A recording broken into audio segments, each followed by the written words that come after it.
Assalamualaikum warahmatullahi wabarakatuh. Kami dari kelompok 4 akan menjelaskan mengenai bab 23 yaitu laporan arus kas.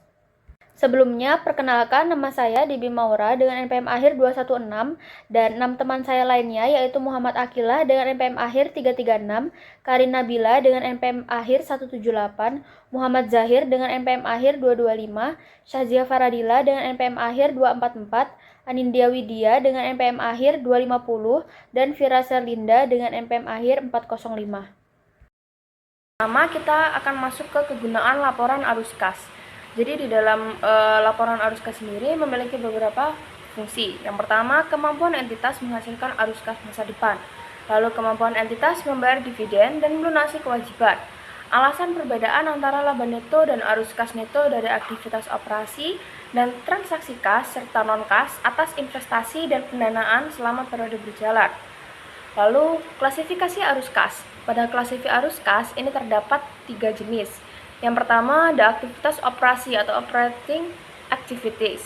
Pengaruh kas dari transaksi yang masuk ke dalam penentuan laba neto. Lalu yang kedua ada aktivitas investasi, yaitu aset tidak lancar dan termasuk membuat dan menagih pinjaman serta memperoleh dan melepaskan investasi serta aset berumur panjang yang produktif. Lalu klasifikasi yang terakhir yaitu aktivitas pendanaan seperti pos liabilitas dan ekuitas. Nah, sekarang kita masuk ke kas dan setara kas. Kas dan setara kas adalah investasi jangka pendek yang sangat liquid, yaitu mudah ditukar untuk mengetahui jumlah kas dan sangat mendekati jatuh temponya, yang menyajikan risiko perubahan nilai yang tidak signifikan, misalnya karena perubahan suku bunga. Lalu masuk ke format laporan arus kas. Jadi bisa dilihat di gambar, pada format laporan arus kas ini mencakup ketiga klasifikasi yang sudah dijelaskan sebelumnya, yaitu arus kas dari aktivitas operasi, arus kas dari aktivitas investasi, dan arus kas dari aktivitas pendanaan. Nah, di akhir format terdapat kenaikan atau penurunan kas neto, kas awal periode, dan kas akhir periode sebagai bentuk dari rekonsiliasi. Nah, lalu kita masuk ke langkah penyusunan. Informasi biasanya itu dari laporan posisi keuangan komparatif, laporan laba rugi, dan data transaksi.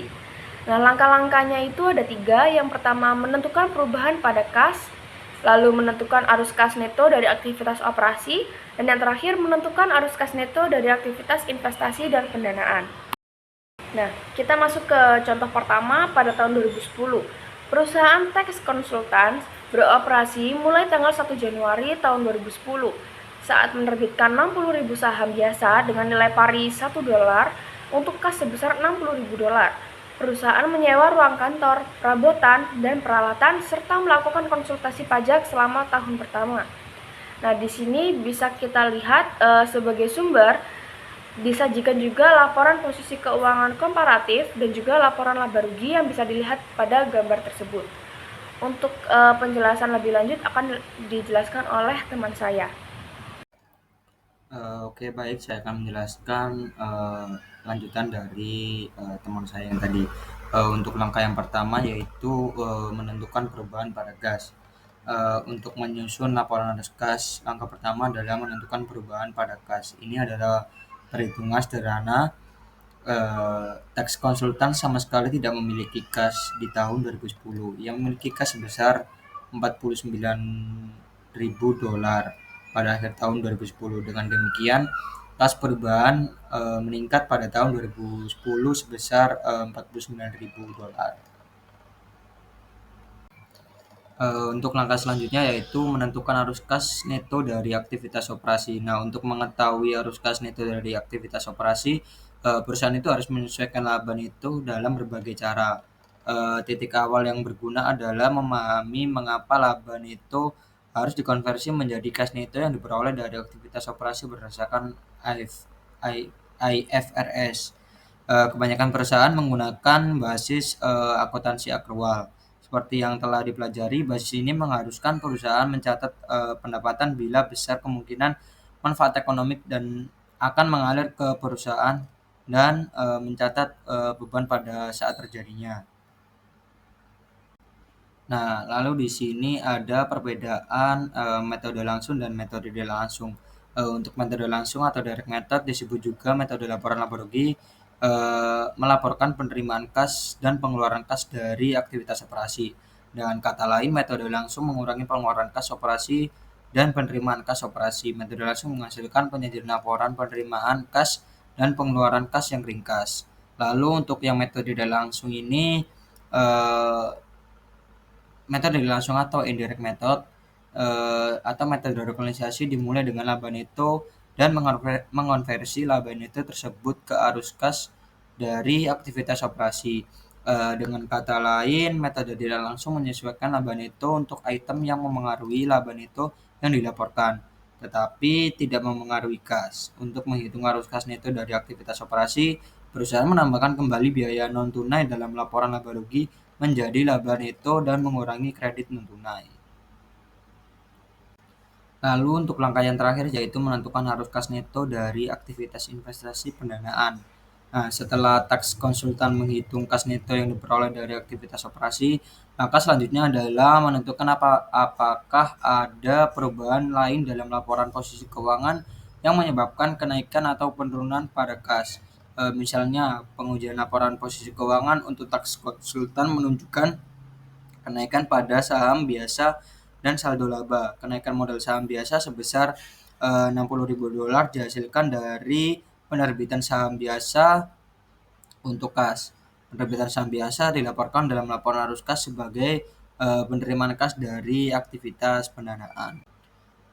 Lalu di sini ada contoh kedua tahun 2011. Tax Consultants terus tumbuh dan berkembang di tahun kedua operasinya. Perusahaan membeli tanah, bangunan, dan peralatan dan pendapatan dan laba neto meningkat secara substansial selama tahun pertama. Berikut adalah laporan posisi keuangan komparatif. Nah, untuk aset tanah di tahun 2011 sebesar $70.000. Lalu ada perubahan kenaikan penurunan sebesar ada perubahan kenaikan atau penurunan yaitu mendapatkan kenaikan sebesar $70.000. Lalu ada aset bangunan sebesar di tahun 2011 sebesar $200.000 mengalami kenaikan yaitu $200.000. Lalu akumulasi penyusutan bangunan pada tahun 2011 sebesar $11.000. Lalu ada peralatan sebesar $68.000 di tahun 2011. Lalu ada akumulasi penyusutan pada tahun 2011. Lalu ada piutang usaha di 2011 sebesar 26.000 dan 2010 di 2010 sebesar 36.000, yaitu mengalami penurunan sebesar $10.000. Lalu ada biaya dibayar di muka di tahun 2011 sebesar $6.000. Lalu ada kas $37.000 di tahun 2011. Untuk totalnya yaitu sebesar di kas di tahun 2011 $37.000 dan kas di 2010 yaitu sebesar $49.000. Yaitu mengalami penurunan sebesar $12.000. Di sini untuk totalnya untuk tahun 2011 sebesar $386.000 dan untuk tahun 2010 sebesar $85.000. Lalu untuk ekuitas dan liabilitas ini untuk modal saham biasa yaitu di tahun 2011 yaitu $60.000 dan untuk di tahun 2010 yaitu $60.000 tidak ada kenaikan dan penurunan. Lalu di saldo laba untuk di tahun 2011 $136.000 dan untuk di tahun 2010 sebesar $20.000, yaitu mengalami kenaikan sebesar $116. Lalu utang obligasi sebesar $150.000 untuk tahun 2010 tidak ada. Lalu utang usaha di tahun 2011 $40.000 dan di tahun 2010 sebesar $5.000 yaitu mengalami kenaikan $35.000. Untuk totalnya di tahun 2011 yaitu $386.000 dan untuk 2010 sebesar $85.000. Lalu di sini di sebelahnya ada laporan laba rugi. Nah, untuk pendapatan sebesar $492.000. Untuk beban operasi termasuk penyusutan sebesar $269. Lalu ada beban dikurang beban penyusutan sebesar $21.000 menjadi 200 ditambah dengan beban penyusutan sebesar $21.000 menjadi $290.000. Lalu ada laba dari operasi sebesar $202, lalu ada beban pajak penghasilan sebesar $68.000 dan laba neto sebesar $134.000. Nah, untuk langkah yang pertama yaitu menentukan perubahan pada kas. Nah, untuk menyusun laporan arus kas dari informasi yang tersedia, langkah pertama adalah menentukan perubahan pada kas. Seperti yang ditujukan pada informasi yang disajikan, kas mengalami penurunan sebesar $12.000. Lalu langkah yang kedua yaitu menentukan arus kas dari aktivitas operasi metode langsung. Dengan menggunakan metode langsung, kita menyesuaikan laba itu sebesar $134.000 berdasarkan basis akrual pada arus kas neto dari aktivitas operasi. Lalu ada langkah yang ketiga yaitu menentukan arus kas neto dari aktivitas investasi dan pendanaan. Setelah menentukan item mempengaruhi kas neto yang diperoleh dari aktivitas operasi, langkah selanjutnya yaitu melibatkan analisis perubahan yang tersisa dalam laporan posisi keuangan. Nah, tax consultant ini menganalisis akun berikut, yaitu kenaikan pada tanah, lalu ada kenaikan pada bangunan dan akumulasi penyusutan terkait, lalu ada kenaikan pada peralatan dan akumulasi penyusutan terkait, lalu ada kenaikan pada utang obligasi, lalu ada kenaikan pada saldo laba. Sekian materi selanjutnya akan dijelaskan oleh rekan saya. Jadi di slide ini kita akan membahas perbedaan metode tidak langsung dan metode langsung dalam penyusunan arus kas dari aktivitas operasi. Nah, pada metode tidak langsung, perhitungan dimulai dari laba bersih, lalu dilakukan penyesuaian seperti penambahan kembali biaya non-kas, serta menyesuaikan perubahan pada akun-akun seperti piutang, persediaan, dan utang usaha. Nah, tujuannya adalah mengonversi laba berbasis akrual menjadi arus kas yang benar-benar terjadi. Sementara itu, metode langsung menyajikan arus kas secara lebih langsung, yaitu dengan menunjukkan jumlah kas yang diterima dari pelanggan dan kas yang dibayarkan kepada pemasok, karyawan, maupun untuk beban lain seperti bunga dan pajak. Dengan metode ini, hasil kas bersih dari aktivitas operasi terlihat secara lebih sederhana dan langsung. Lalu pada di slide selanjutnya, kita melihat langkah-langkah dalam menyusun laporan arus kas berdasarkan ilustrasi yang diberikan. Tahap pertama adalah meninjau laporan posisi keuangan komparatif untuk melihat perubahan jumlah kas dari periode sebelumnya. Lalu setelah itu, kita menghitung arus kas dari aktivitas operasi yang biasanya dimulai dari laba bersih, kemudian disesuaikan dengan berbagai faktor seperti penyusutan, perubahan piutang, persediaan, dan utang usaha. Langkah berikutnya adalah menentukan arus kas dari aktivitas investasi dan pendanaan, misalnya pembelian atau penjualan aset, penerbitan obligasi, atau pembayaran dividen. Ketika seluruh komponen tersebut digabungkan, kita dapat melihat total kenaikan atau penurunan kas selama periode tersebut. Nah, di slide ini kita membahas sumber informasi yang digunakan dalam penyusutan laporan arus kas. Informasi ini umumnya berasal dari laporan posisi keuangan komparatif, laporan laba rugi, serta catatan tambahan yang menjelaskan transaksi tertentu, termasuk transaksi non-kas. Jika menggunakan metode langsung, kita cukup mengidentifikasi kas yang benar-benar diterima, seperti dari pelanggan, bunga, atau dividen, dan membandingkannya dengan kas yang dikeluarkan untuk membayar pemasok, gaji karyawan, biaya operasional, bunga, dan pajak. Dari perbandingan tersebut, kita dapat mengetahui jumlah kas bersih yang dihasilkan dari aktivitas operasional perusahaan.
Selanjutnya, terdapat perubahan pajak penghasilan tangguhan.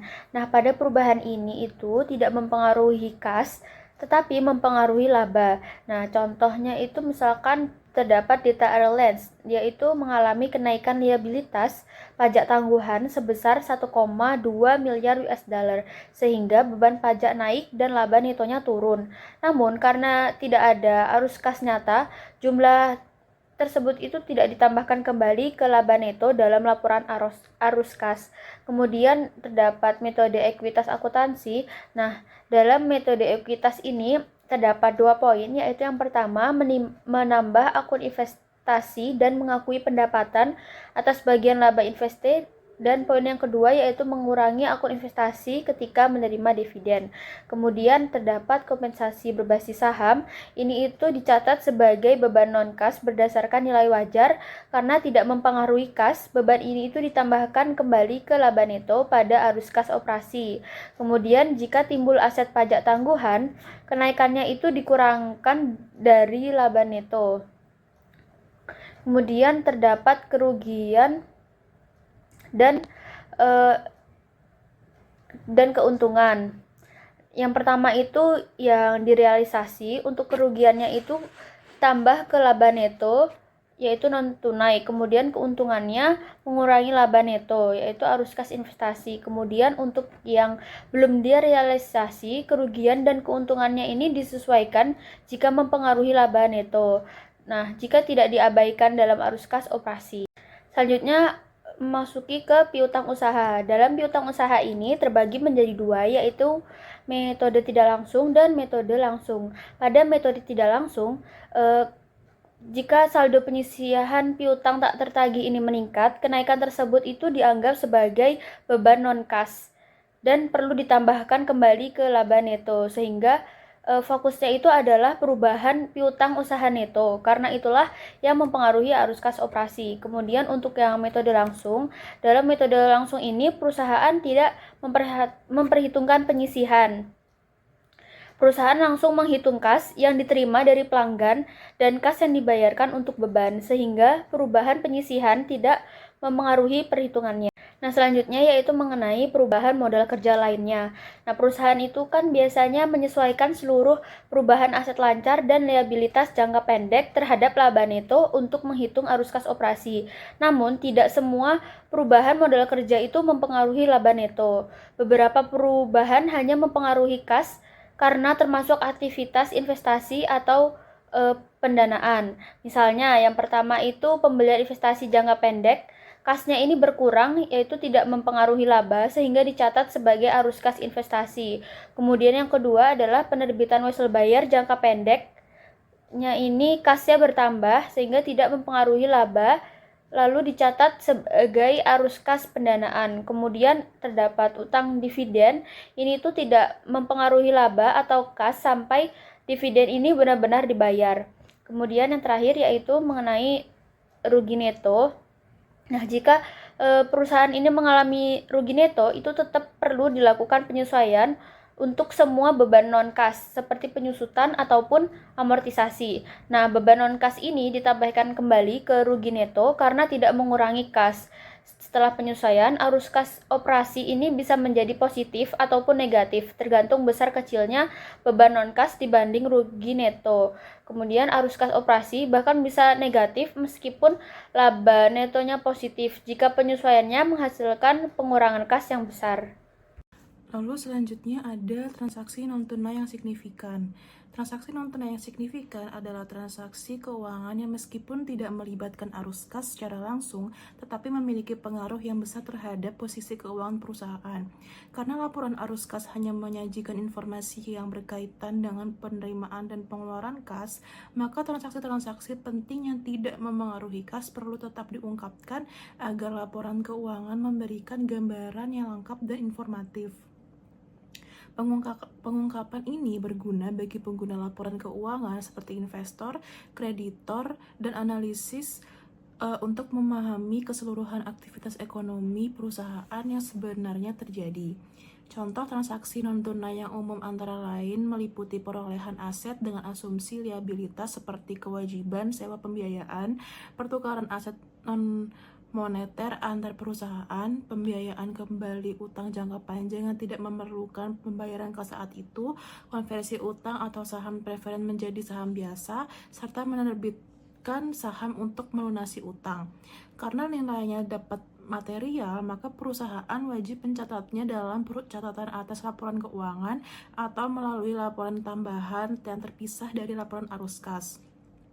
Dengan demikian, keberadaan pengungkapan transaksi non-tunai membantu memastikan transparansi dan meningkatkan kualitas informasi yang disajikan kepada pemangku kepentingan.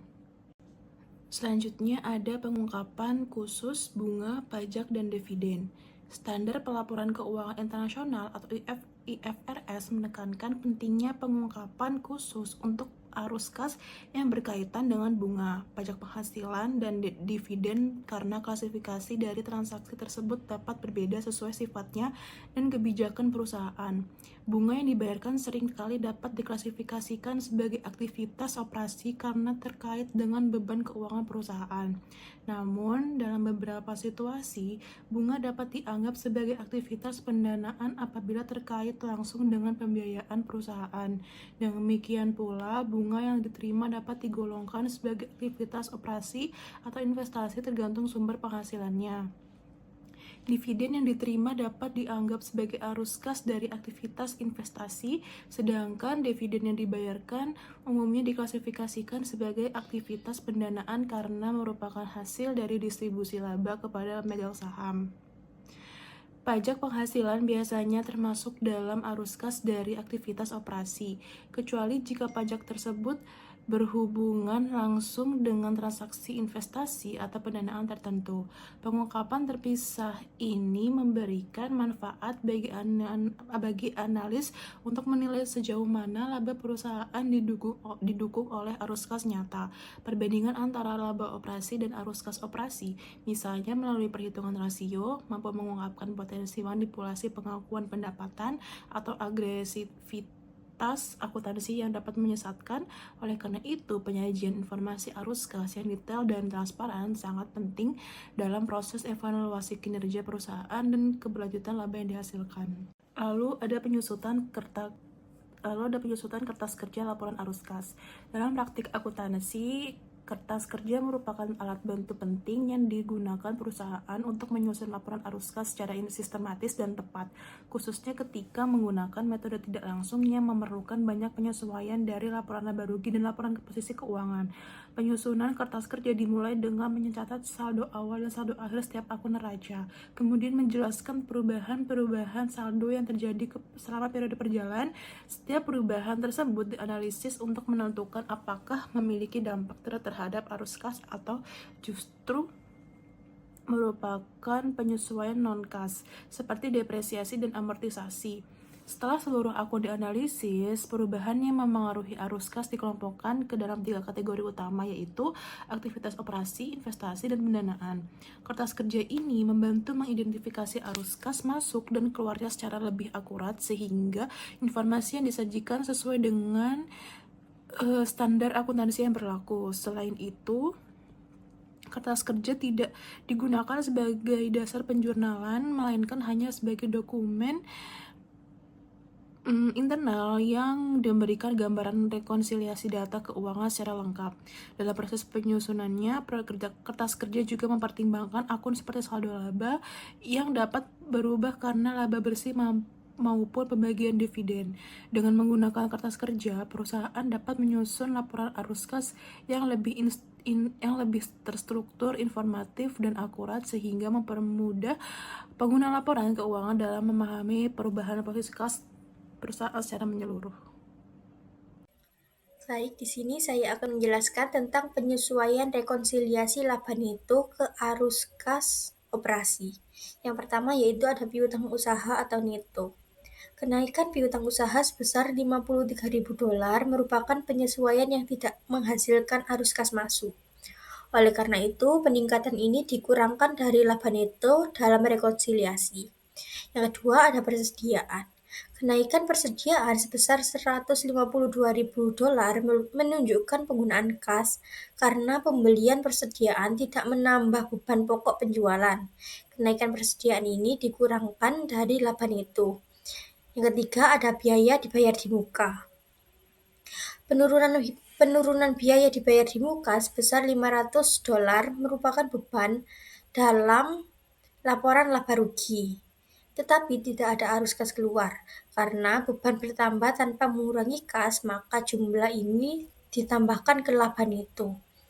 Yang keempat, ada investasi ekuitas pada porter company.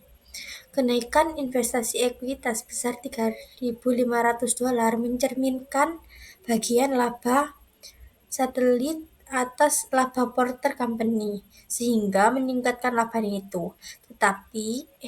Namun tidak ada kas yang diterima sehingga dikurangkan dari laba neto dalam rekonsiliasi. Selanjutnya yaitu ada arus kas investasi dan penyusutan. Di sini ada tanah.